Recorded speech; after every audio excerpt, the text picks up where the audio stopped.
ጓደኛ ስትይዙ ምረጡ የምትባሉት ለዚህ ነው። ወንድማችን ለምሳሌ አብርሽ የቄራው ያወራል ሁሌም፣ ወንድማችን ሳሙኤል ማስረሻው ያስተምራል። እና አገር ቤት ስትገቡ ጥንቃቄ አድርጉ።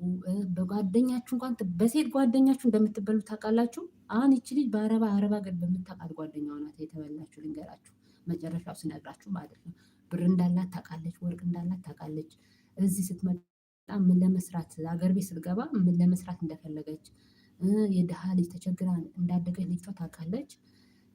በቃ ለአንዴ ለመጨረሻ ጊዜ ድህነቱን አራግፋ ስደትም ላለማውጣት አስባ 7 ዓመት ሙሉ ሰርታ 7 ዓመት ስትሰራ እንደ ሰው ምን ነገር ሳያምራት ሰርታ ብር ይዛ ትመጣለች። ስትገባ ወይ ከሰው ጓደኛዋ ባሏን ወንድሜ ነው ብላ ታስታውቃታለች። እና ተከታትሎ አውቃ እንዲረዳት ታደርጋለች። ኢሚግሬሽን ትሄዳለች። እንዲህ ነው ብቻ ሁሉም መረጃ ለሱ አሳልፋ ትሰጣለች። እሱ ሰውዬ ደግሞ እንደሚረዳ አስመስሎ መኪና ይዞ መጥቶ ያ ሁላ ወርቅ ከእጇ ላይ አስወስዶ ባንክ ቤት ሄዳ ደግሞ ያ ሁላ 700,000 ብር እንድታ